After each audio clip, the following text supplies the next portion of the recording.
Hey guys, Makotoa here from the Go Mango Network, and I'm here today to bring you guys a catch-up episode for everything going on with Grimoire of Zero. For any of you who had watched the original 4 episodes I posted before, I'm sorry. Things got kind of crazy with finals and then a trip to visit my friend in Oklahoma, and it just, yeah, I didn't really have the ability to record while I was there either, so we kind of got pretty dang behind.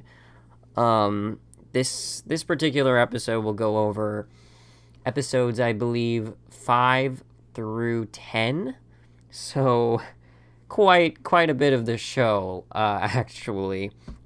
But why mince words? I was about like it, better late than never. I'm just excited to finally be able to talk about it again now that I'm back. So, let's get started. I'll try to go over the older episodes a bit more quickly, and then more focus on the last couple that came out, because I think those are the ones, if anyone's going to be watching this, are going to be more interested in, since we're nearing the end of the series, and oh man, things are starting to come together or fall apart, whichever way you look at it. I'm excited though. I'm sad that there's only 2 more episodes left, but really excited to see what's gonna happen next. So let's start out. I think episode 5 was the next one in line. Pretty much, I believe Zero and the gang, Yohei and Albus, went to they were on their way to the city of Letet, I do believe it was called, to find the Sorcerers of Zero's hideout and find the Grimoire of Zero there, or that should be there. But turns out, oh shoot, there is a massacre, and Zero realizes that like all these witches that were on the ground dead were killed by other magic, either by rogue witches or by some other individual who apparently was stealing certain people's magic. That was kind of interesting. Like, you kind of thought to yourself, who's strong enough to be doing that? And I think Zero even says that there's only 2 people she knows. No, that was for the summoning jutsu, the summoning magic that happened later on.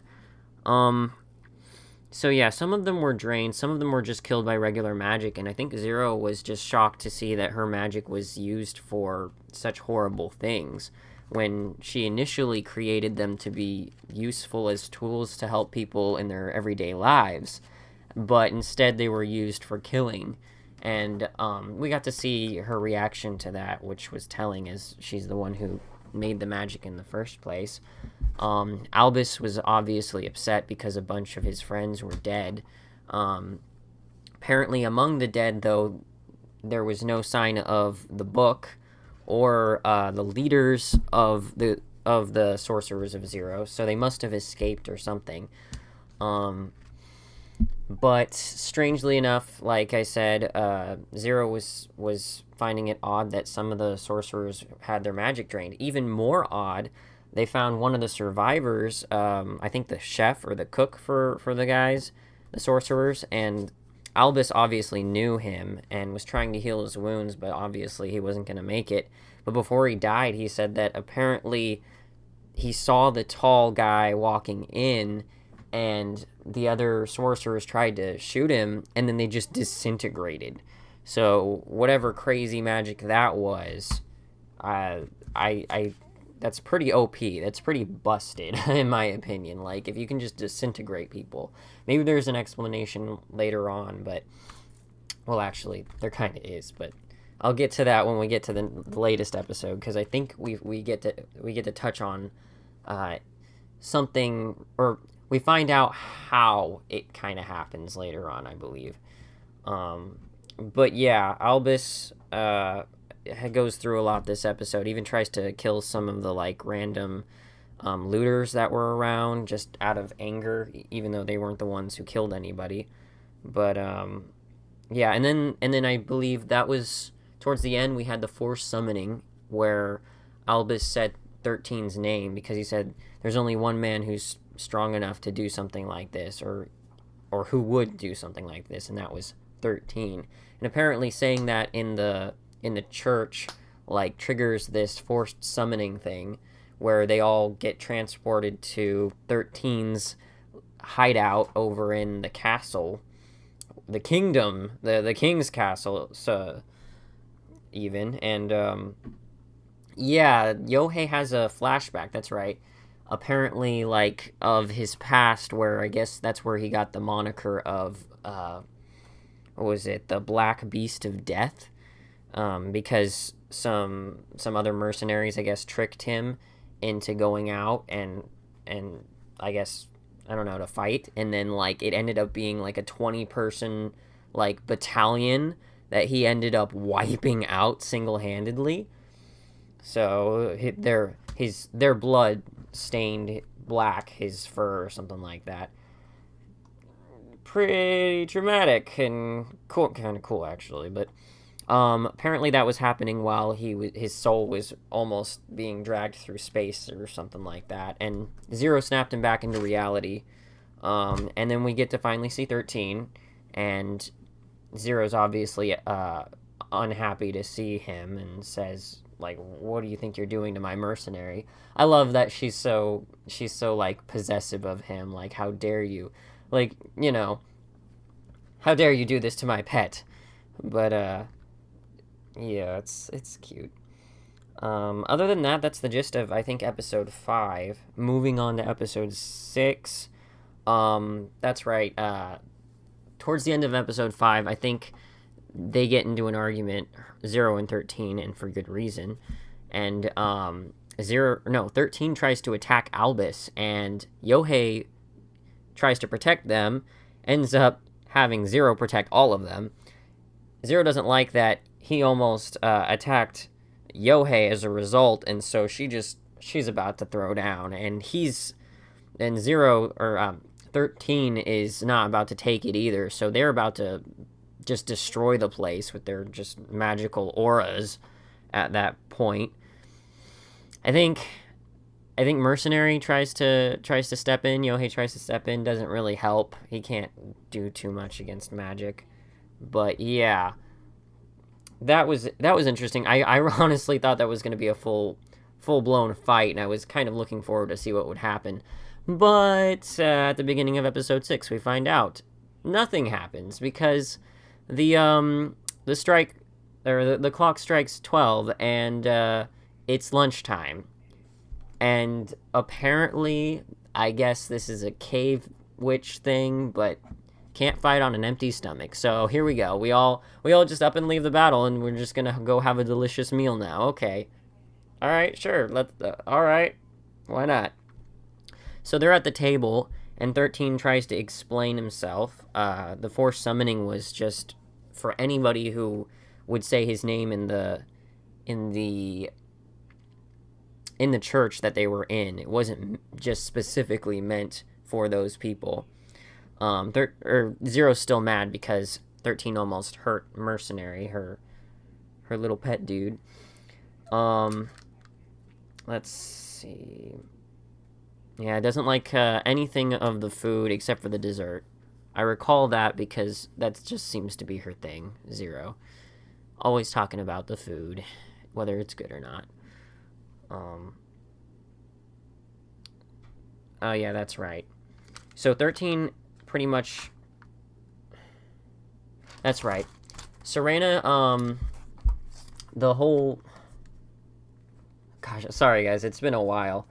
I'm trying to remember how all this played out in order. I think Albus was saying that the sorcerers of 0 are good and protect sorcerers. 13 says they cause fear and attack people. That's right.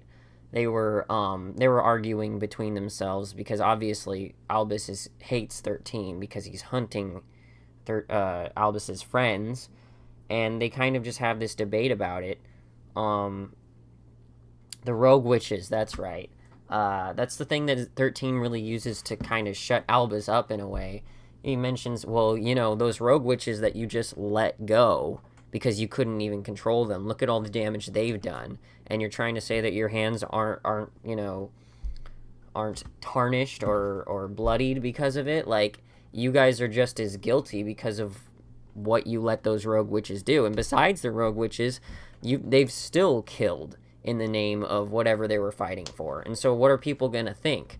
Like, that they're okay? No.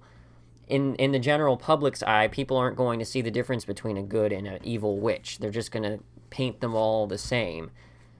Strangely enough, and the irony of it is that, I guess, if you think about it, 13 is also a witch, so what does that mean for him? But apparently, I guess the exception to the rule is if they're working for the state to hunt witches, which I think is the way 13 gets an out and gets a, get out of jail free card, is that he can just fight the, quote, evil witches and prove that he's a good one and, gain favor in the public's eye through that.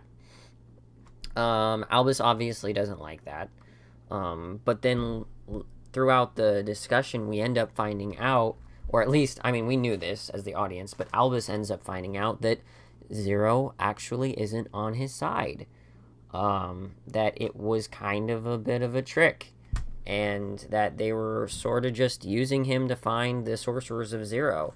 Because, Zero didn't want to have to tell Albus that, hey, your amazing leader is actually a thief that stole my grimoire and has been spreading magic throughout the land without my permission. So, and claiming to be me, the creator of the book. So that kind of just shattered Albus's whole, his whole mindset on things, his whole outlook on life, I guess. He just mind crushed right there. Which, that kind of sucks, because now, as much as I was enjoying, or their little team trio thing going on, it starts to fall apart here, because now Albus feels betrayed because of whatever, they didn't tell him the truth. Then, that's right, after the dinner, or before the dinner ends, 13 gives Albus a choice. Hey, you can either die with your friends or join me. You better make the right choice, right? And then after the dinner's over, everyone, I guess, goes to their own separate locations or whatever. I think 13 continues talking to Zero alone, and she says, "How you've broken one of the biggest rules, and that is that you're not, under no circumstances, no matter what justification you come up with, you can't just steal other people's magic." I guess that's a huge no-no in the witch community. And so the fact that he was doing that was just another thing on the list of bad things that Zero was not happy with 13 about.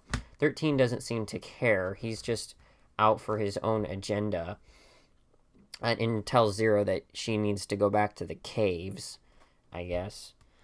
Zero obviously refuses, but later on we see Yohei just resting in his room, and a familiar shows up. One of the little, animal rat things that, a sorcerer can possess.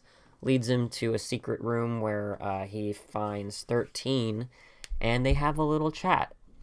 And this is the part where 13 starts to manipulate Yohei into taking his doubt and turning it into fear of Zero.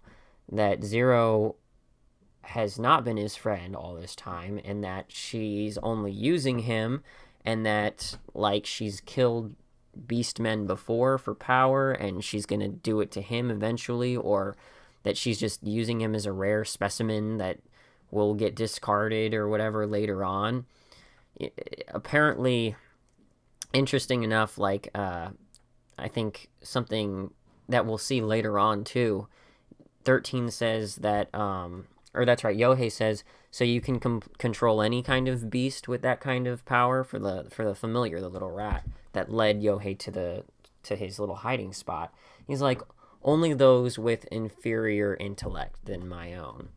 And I guess since 13 was able to, manipulate Yohei, he was able to kind of get this genjutsu, or this kind of brainwashing spell over him to get him to see it his way. He also tries to say, "Hey, thanks for." He's very sly. Like it's really good writing, in my opinion, the way that 13 conducts himself, because some things it's hard for you to argue against.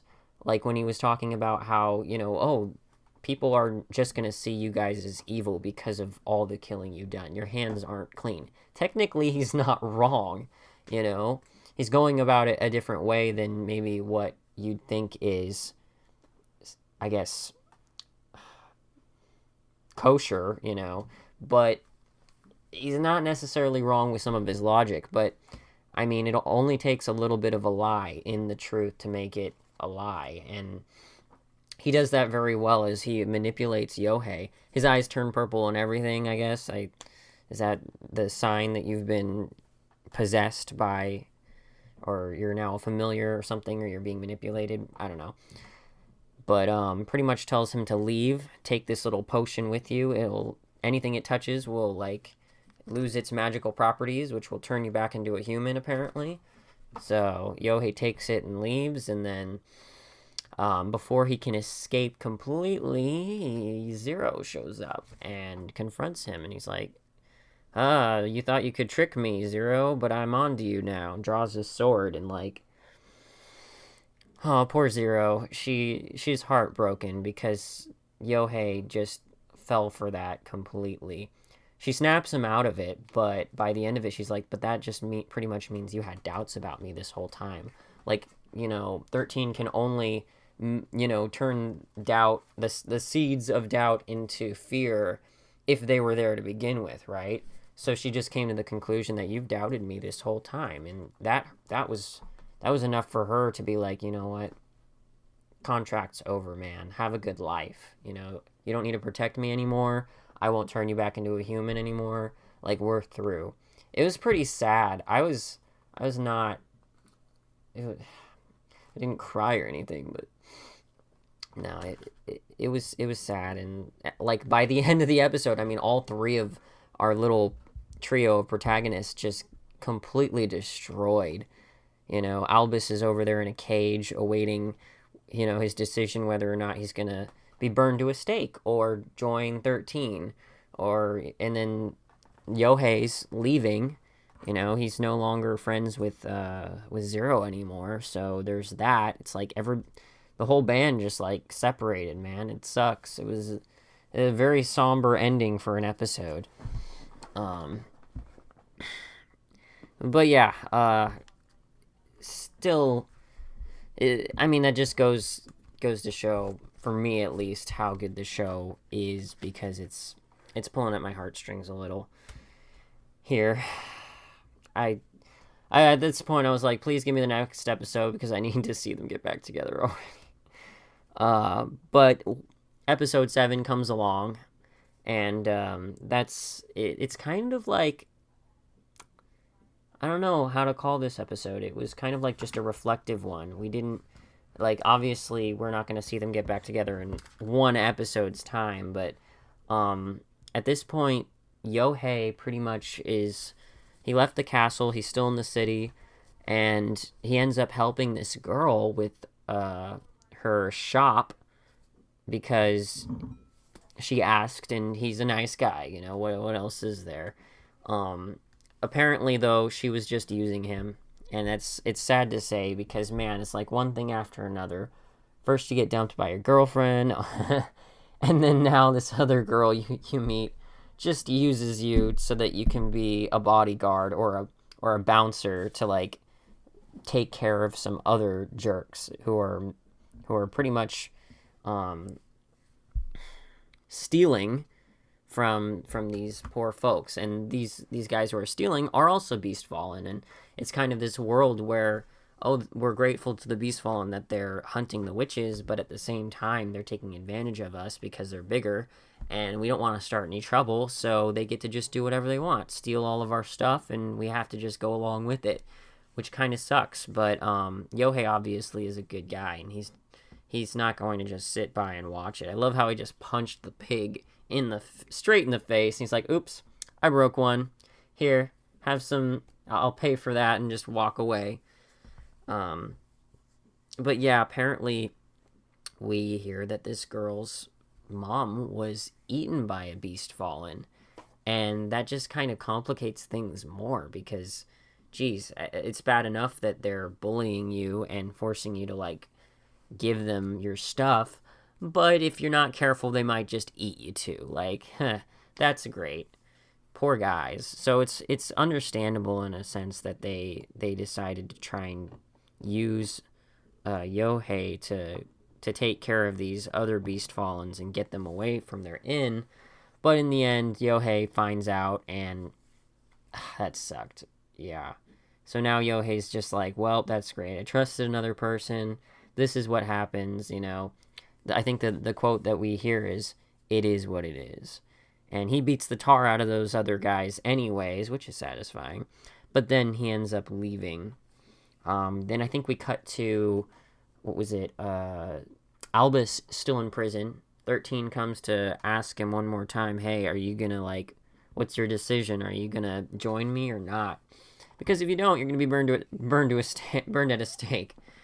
Albus obviously is still not wanting to do it. I kind of honestly, I'm like thinking to myself, Albus, like, you're gonna die. Like, you just join him or something. Like, it would be the smart thing to do here, rather than you just being burned to the stake. But he's not giving up. Still believes in his ideals and isn't going to change his mind. Then we see out of nowhere Zero show up and confront 13 for manipulating Yohei. And this was the part where I was like, all right, let's go. Give 13 what he has coming, because I'm not happy. The gang needs to get back together, and I am totally fine with Zero being all pissed off because 13 totally made her mercenary leave. And so she gets all angry and riled up. She turns on her, like, Super Saiyan aura, and he replies with his own. And so it's like, we're about to go down at this point, or at least so it seems. Then we cut back to Yohei. He's already left the village by now. He's in the woods.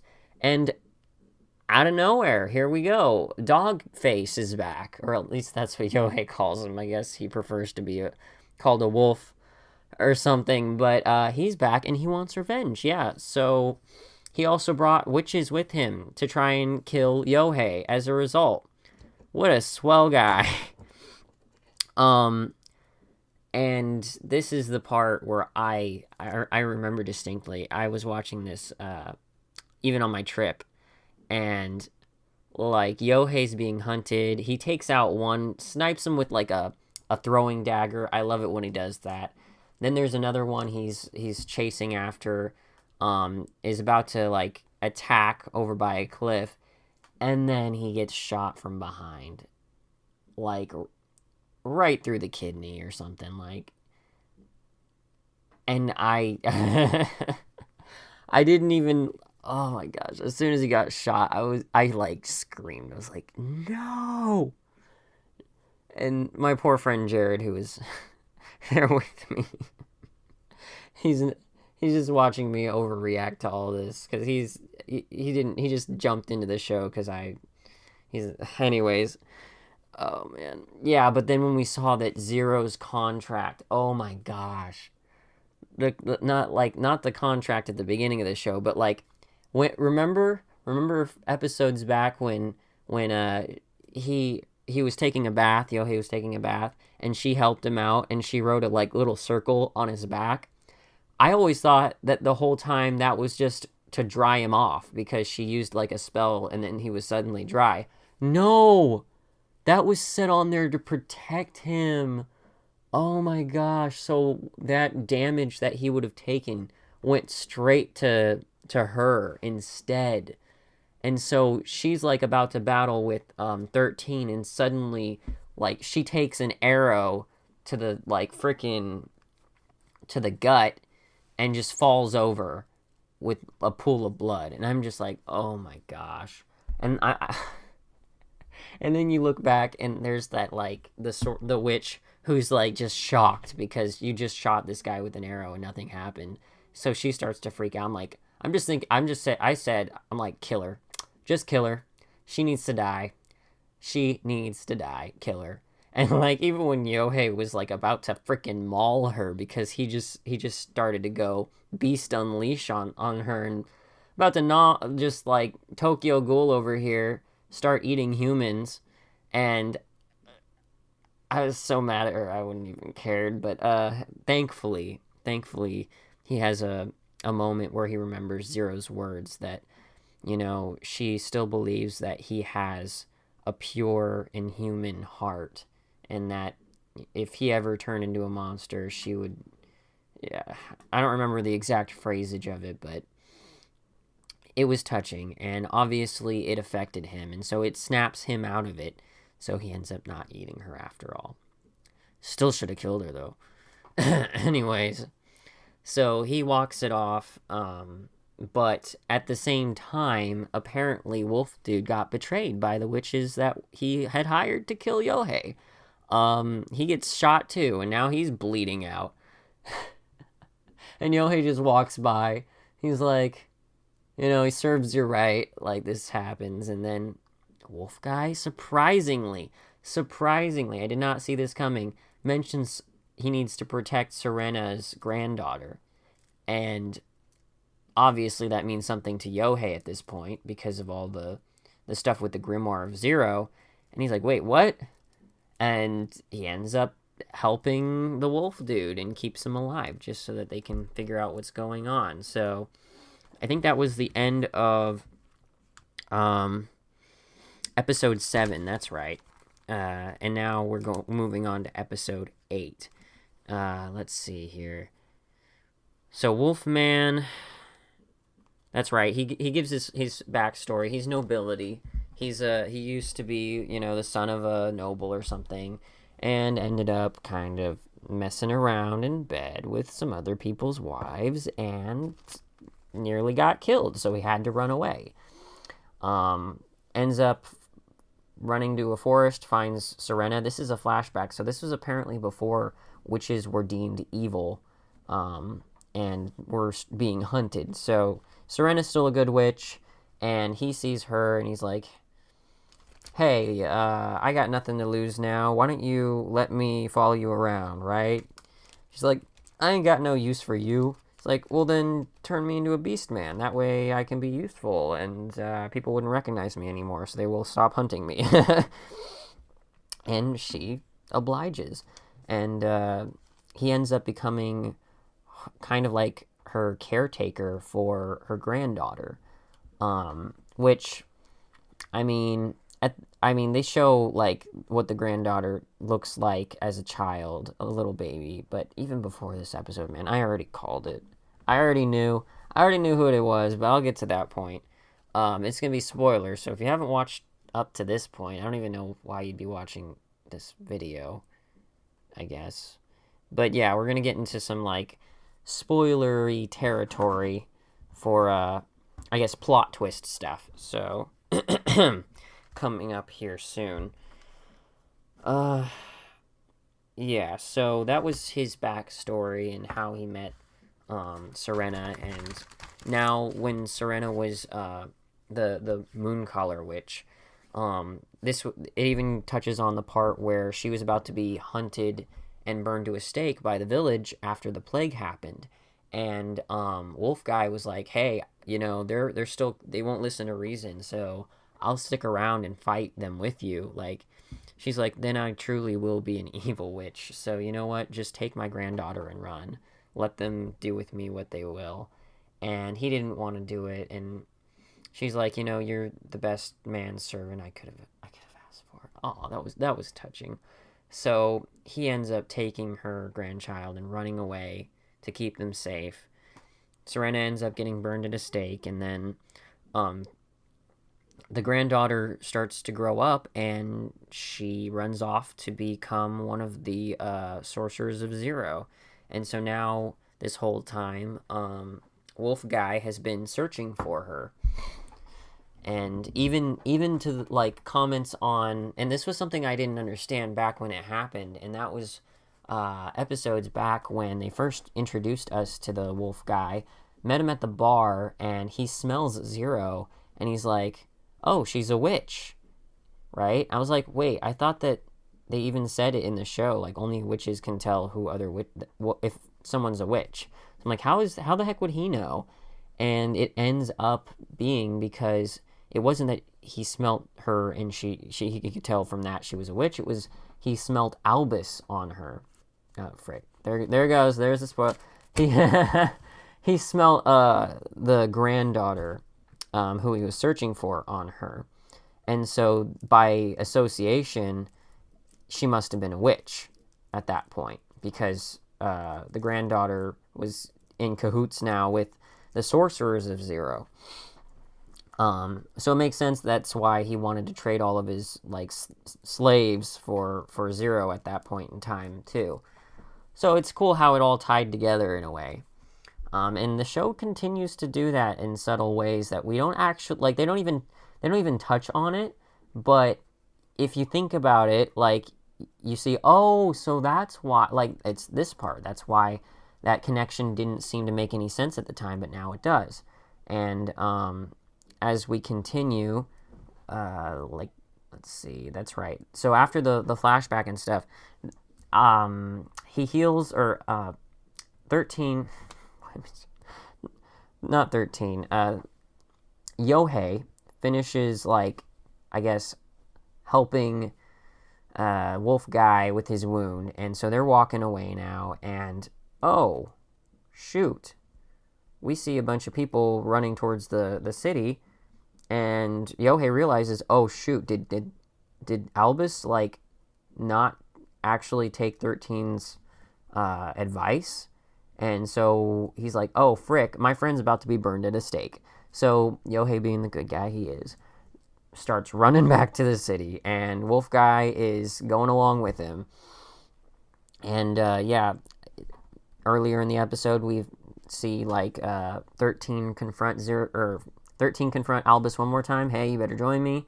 He still says no. And he's like, okay, I'll use you to your fullest potential. And that will be to be a sacrifice in front of everyone to show that I'm a good witch and everyone else is bad, pretty much. That's the gist of it. And so he's about to be burned at a stake. Albus is.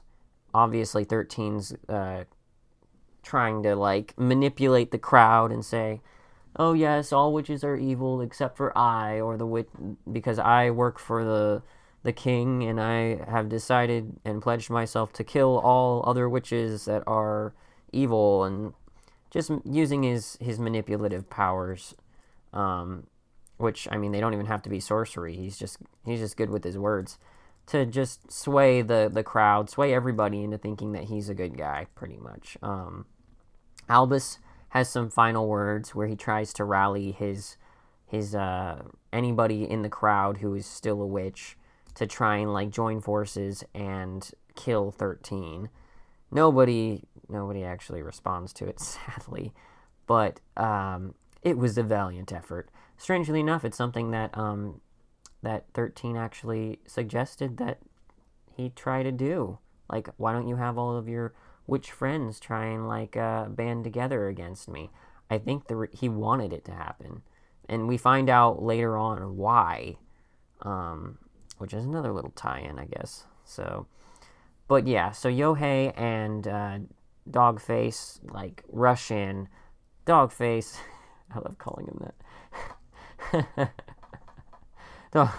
Dogface rushes in and grabs Albus off of the crucifix thing, and Yohei distracts and causes chaos in the crowd with some little explosive bombs. And throughout the chaos, they manage to get Albus out of there, and there's a little confrontation with 13 from a distance, but 13 pretty much tries to keep them from hurting Yohei because Yohei's still under contract with Zero, so anything that happens to Yohei is going to hurt Zero instead. So it's an interesting little dynamic we have going here. But they manage to escape. They get out of the city, and let's see. Yeah, they get out. They escape from the city, but they're still being pursued by the knights. And one thing happens after another. Fight ensues, and they end up falling off a cliff because they lose control of the horses, and the knights pull back because they're not going to just jump off a cliff. They're going to have to find another way down just to verify if they're dead. But gives us some time for everybody to rest up and for us to finally find out. I think... Or no, that might be episode 8. Yeah, we're getting into episode 8 now. Because after they fall off the cliff and stuff, they escape and find a place to hide. But that just about wraps up the episode. Minus the part that 13 is now a prisoner and she can't escape from this room that she's in because it's got like a magical barrier or seal over it. So any magic she tries to use will be absorbed. So she's stuck. But yeah, I think that's the gist of episode 8 right there. Yeah. And then on to episode 9. All right, here we go. This is where things start. I mean, things were already starting to get interesting, but we're coming up to the climax now for the show, obviously, since it's only 12 episodes. But yeah, episode 9. That's right. Albus wakes up, and his buddy friend, wolf guy, just needs to hug poor Albus, who is now a girl, we find out. I mean, we found out, last episode, but funny how that works, because even forever ago, like, you thought, oh, was that a typo, or did those guys just think he was a girl? Like, episode 2, like, some of the villagers were accusing Albus of being a girl at one point, or called him a girl, and was like, hey, just because he looks like the Vocaloid Len and Ren and seems to be indistinguishable between the two doesn't mean he's a girl, right? No, he is. This whole time. Figures.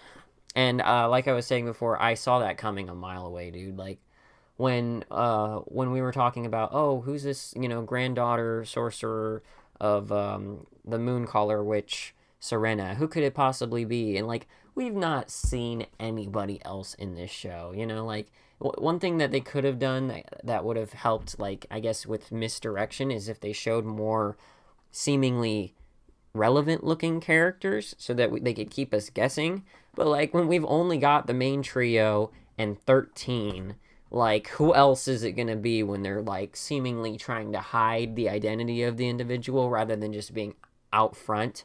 If we've seen someone in a flashback, they show who it is, right? But for some reason, whenever this individual, this granddaughter, is brought up, not a single picture, not an image, not a flashback. So it was pretty obvious to me that it had to be one of the characters we already knew about. Albus was literally like the only option. So, I mean, that's just me. I didn't want to say anything too early because, for other people's sake, I didn't want to spoil it if it was some grandiose surprise. Maybe I'm just feeling myself here and being a little conceited. Maybe it was pretty obvious for everybody else. I don't know. Comment below. Let me know, right? Sorry, Jeremy Johns. I totally stole your moniker. Don't sue me, please.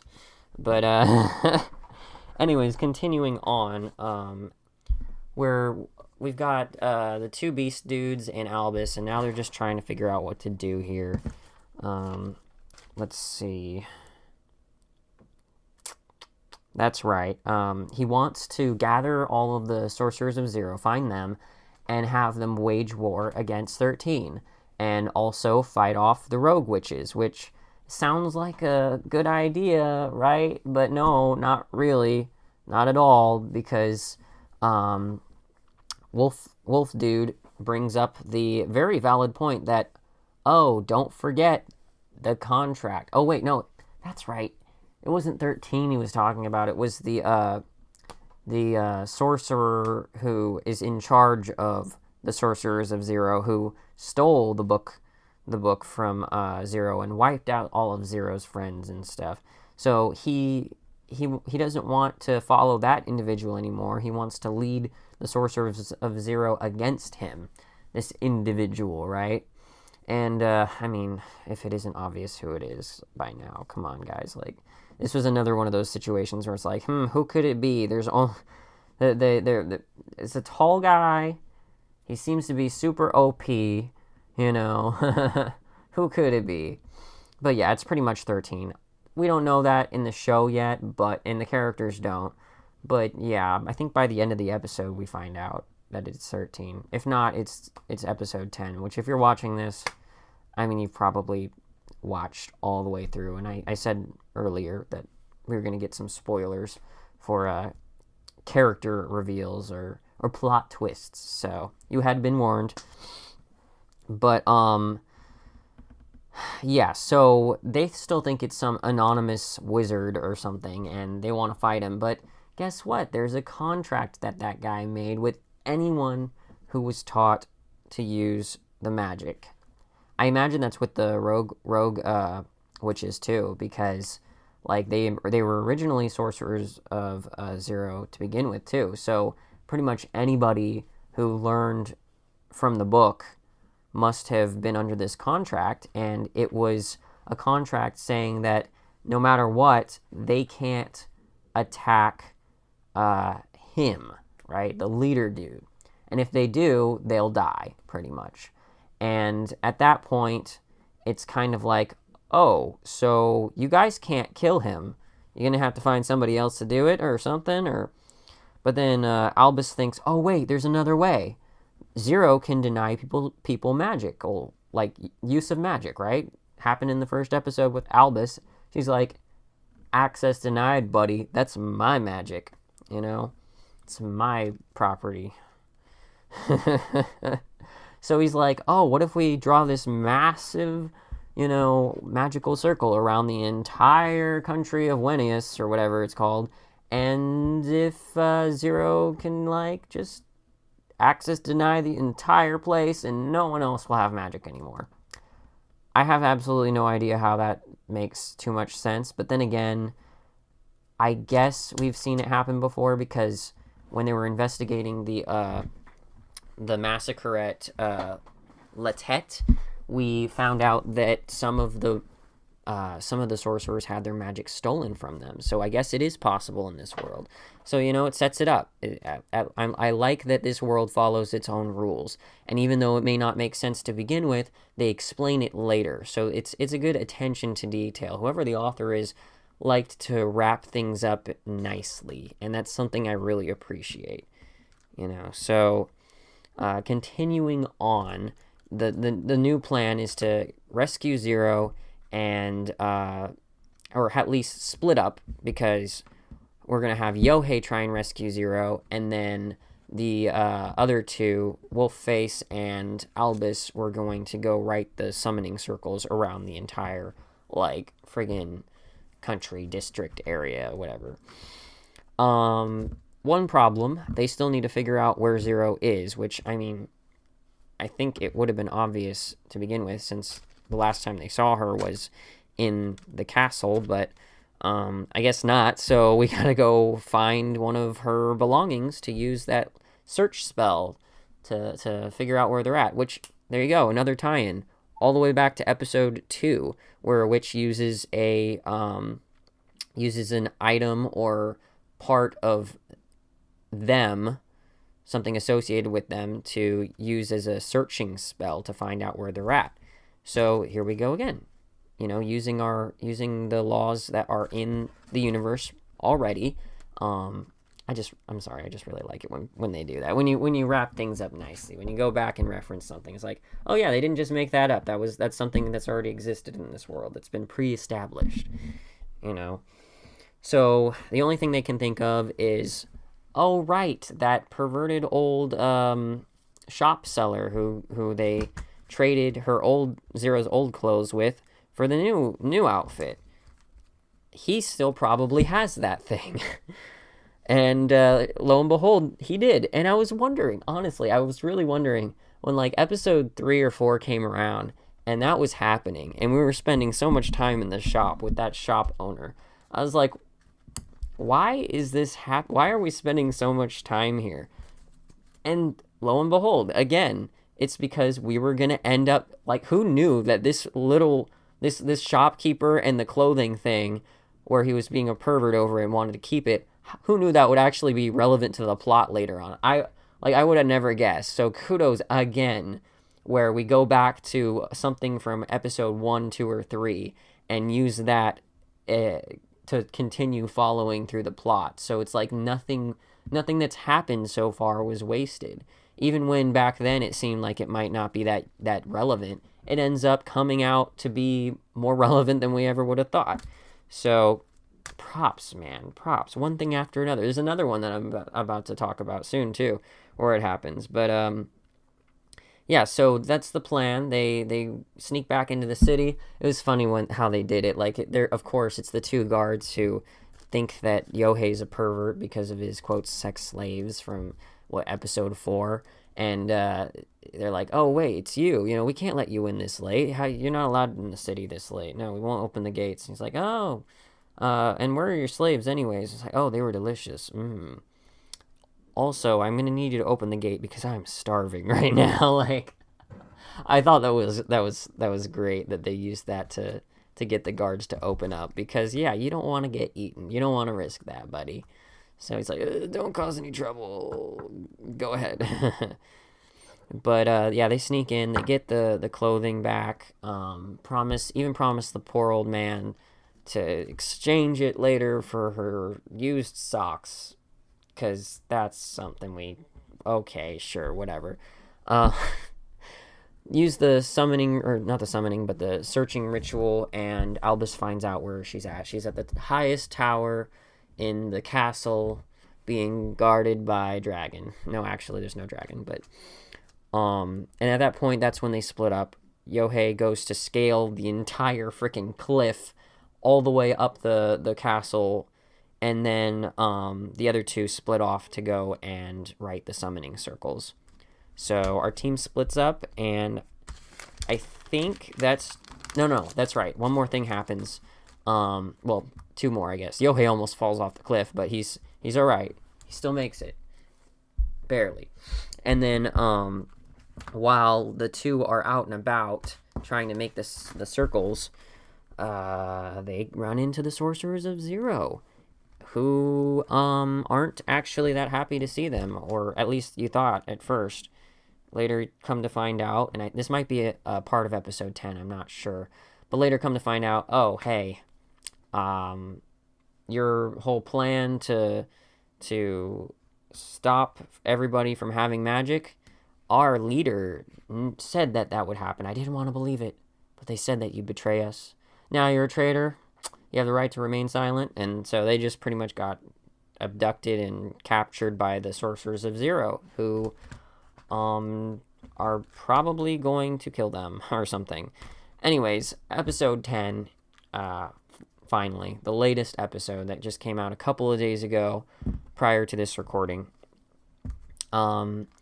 Yohei still scaling the wall and manages to break in, and finally Yohei and Zero reunite. Although it's not as clean cut as you would have hoped, right? There's still some arguments going on between the two, and it's just a touching scene. It was a touching scene for me. Like, I mean, she's like, go back, why are you here? Our contract's over, what are you doing? This is obviously a trap. And Yohei's like, I look at what I did. I came all this way, and this is how you're going to treat me? Look at my nice claws. They're all messed up now because I was scaling the wall. He's like, 13, tricked me. You can't blame me for that. And he's like, besides, she's like, you're still afraid of me, aren't you? He's like, well, I mean, I'm a mercenary. Like, I've been Beastfallen. I've been hunted by witches. So it's kind of in my nature to be afraid. If you can just, like, look past that detail, it wasn't my fault, 13 tricked me.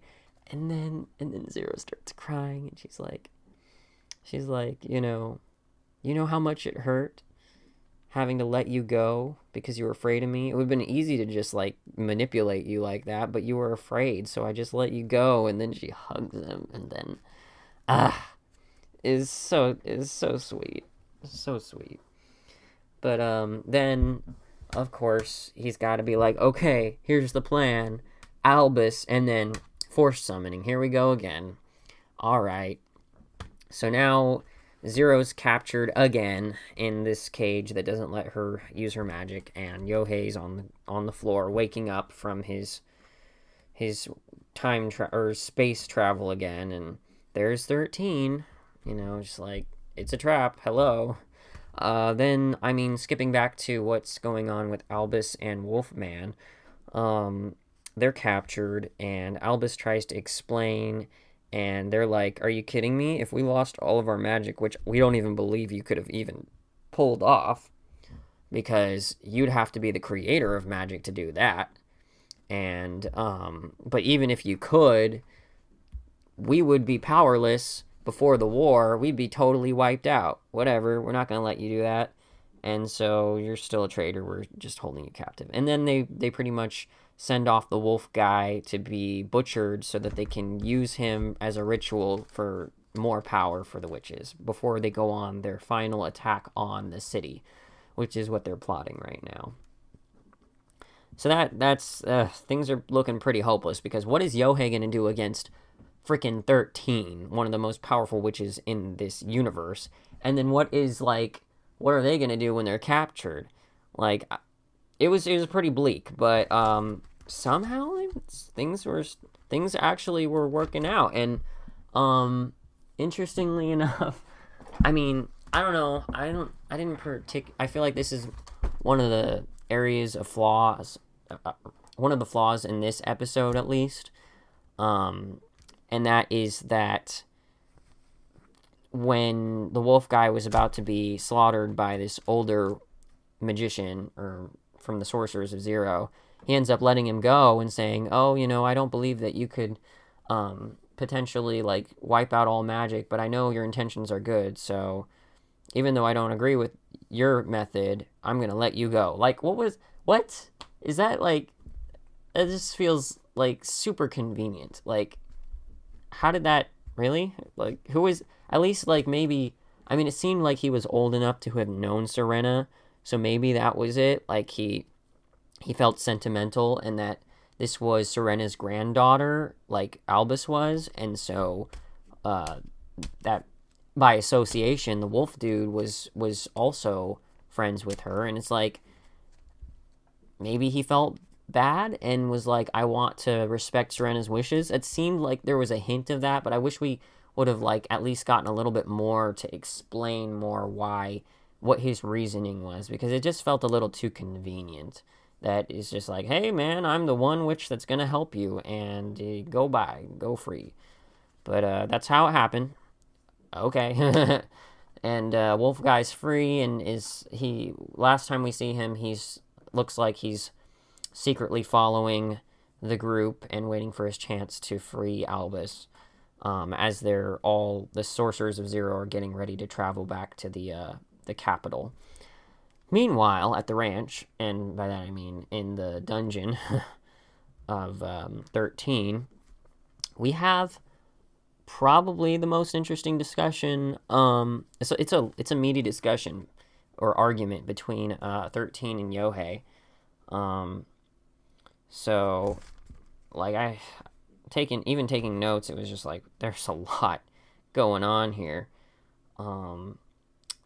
Let's see. Yeah, oh right. This is the part where it's revealed, oh, hey, 13 is the guy who is also the one who, quote, stole the Grimoire of Zero and led the Sorcerers of Zero and spread magic throughout the entire nation of Winnius or whatever. So, plot twist, man. Oh boy, it was 13 all along. Because honestly, it couldn't have been anyone else, unless they were just gonna show some new character out of nowhere.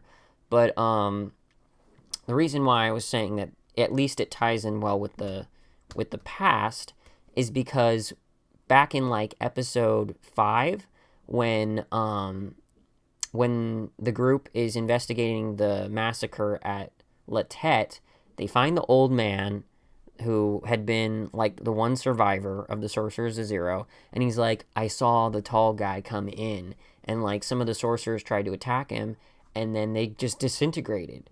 And now it all makes sense. That wasn't like, he's like, what kind of magic is that? That's so OP. It wasn't typical magic. He didn't necessarily do that to them. It's because they unwittingly attacked, quote, their leader. And remember, they're all under a contract that if they ever attack their leader, they will die. So they straight up just disintegrate, man. Like, it all makes sense now. They never even like mention that in the episode though. They never even like flashback, oh, so that's why they disintegrated like that. You just gotta like remember and figure it out for yourself. But yeah, so that's the way that 13 is plotting to kill all of the rogue witches, or kill all of the witches pretty much. Anyone who dares to try and stand up against him. And I guess that's another reason why he was trying to pit Albus to get all of the other witches to try and attack him in the city square when he was about to be burned at the stake. Because if they did try to attack 13, they would have all died right then and there because they're still under contract with him. They don't know that though. So it's an interesting little plot twist. I love how that's the way he plans to like pretty much wipe out all the witches, is have them try to attack him. But yeah, Mercenary's trying to argue with 13. He's like, you still need to find the Grimoire of Zero. Why do you need Zero anymore? Just let us go. And Zero's just like, hey, you don't understand. He is that other guy. He is the one who has the Grimoire. It was never really stolen in the first place. He's the one who murdered everyone in the caves. So, I mean, that's pretty. That really sucks. Like, I mean, before 13 was making like at least a little bit of sense when he was arguing with Albus, like, hey, your witches have caused all this horrible stuff. Well, in one way, like, it's all actually 13's doing. But Yohei tries to accuse him of like that. He's like, so you've been manipulating everyone this whole time. You're the reason why everyone's fighting, why there's evil witches in the world. And he's like, actually, I only taught them how to use magic.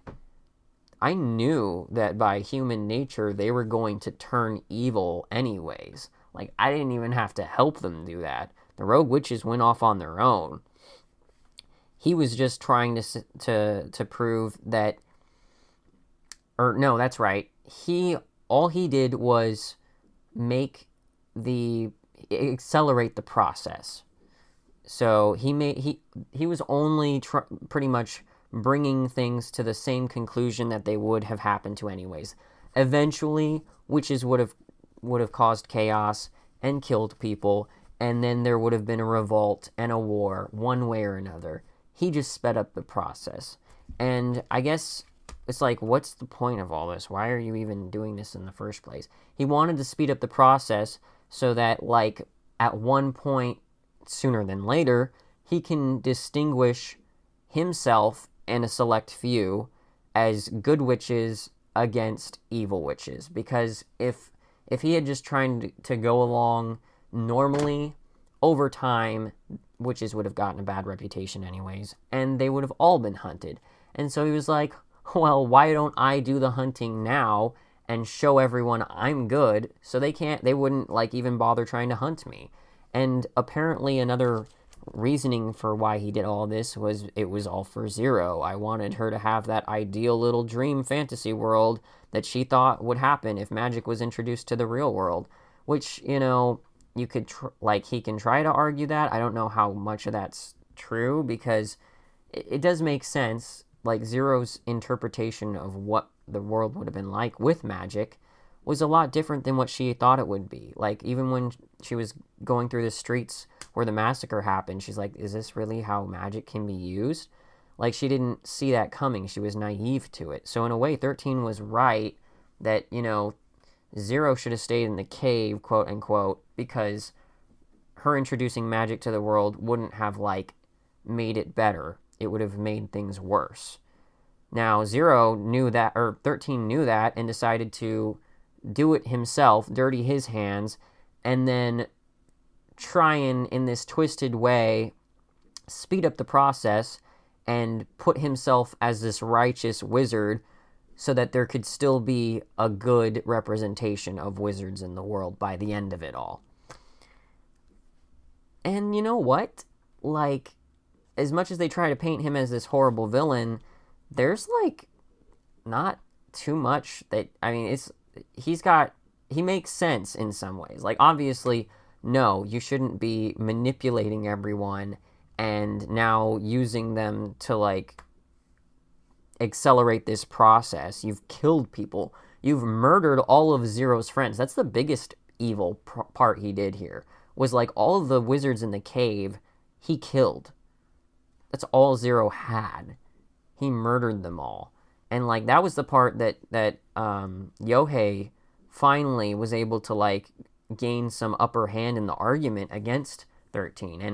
And I guess something I forgot to mention was the whole time that the two of them, Yohei and 13, were arguing, like, the more Yohei was getting riled up, the more control 13 was able to place over Yohei. He made him, like, stop in his tracks and then kneel and bow to him pretty much, because from what he says, you know, you're an inferior, like, intellect right now, so I can control you, and the more angry you become, the more inferior your intellect becomes. So it's pretty much like you becoming emotionally compromised makes it easier for me to control you. That's pretty much the gist of it. So then, interestingly enough, Yohei starts to anger 13 by, you know, calling him out for murdering all of Zero's friends and like making her extremely lonely. How do you think 13 or Zero felt about that? You didn't do this for Zero. You did this for yourself. And that obviously angered 13. And hey, that anger, I guess, emotionally compromised him. And so he started becoming the inferior intellect and allowed Yohei to get free from his, like, influence or grasp, which I thought that was a pretty cool little dynamic that they had going on there. And by the end of that point, Yohei starts charging in, and 13 tries to, like, stop him with a couple of different, like, spells, hands coming out of the ground, and then, like, something that was starting to turn his legs to stone. But Yohei coming in with the what do you call it? The little vial of it was smart. It's a smart move. I didn't necessarily see it coming. I was like, what is Yohei gonna do against 13? He cannot, like, he's not gonna be able to take this guy on. I'm like, oh wait, that's right. The potion that 13 gave him that can nullify any magical thing it touches. And so he chucks it. And 13 tries to dodge it because he thinks it's going for him, but nope, it's going for the cage, bro. And the cage that was magically sealing Zero and keeping her from getting out breaks it, man. And now we are on an even playing field here because Zero is free. Now she's ready to fight. That was smart by Yohei. Kudos. I loved this episode. Loved all of the dialogue. Loved how everything was tying in from past episodes. One thing after another, just little things. And sometimes you didn't see it, sometimes you did. But, like, I mean, if you're listening to this review, you see it now. So I really am happy with how this show kept, like, a tight-knit story going on. It played by its own rules. We still got 2 episodes left, so we're going to find out what happens. I'm excited. I'm glad to see that Yohei and Zero are both on the same side again. I need this battle to be over so I can see them get to finally, like, have a moment together, because they didn't really have enough time to do that since time was of the essence. But yeah, I feel like it's going to be a good payoff, and we have 2 more episodes left. I'm excited but sad at the same time because I want more. At any rate, wow, that was my freaking hour-long wrap-up video of episodes 5 to 10. I'm definitely going to be on schedule with the next 2 episodes. I'm on summer break and don't have any other huge trips planned, so I should be able to get those out in a timely manner as the episodes themselves air. So appreciate your guys if you managed to make it this far. If you like the video, give us a like. Continue, if you like our content, subscribe. Comment down below. I would love to hear anybody's thoughts on what they think of this show so far, or anything they want to ask me about what I think of the show so far, although I think my opinions are pretty obvious at this point. Anyways, thanks again for listening. I will see you guys next time.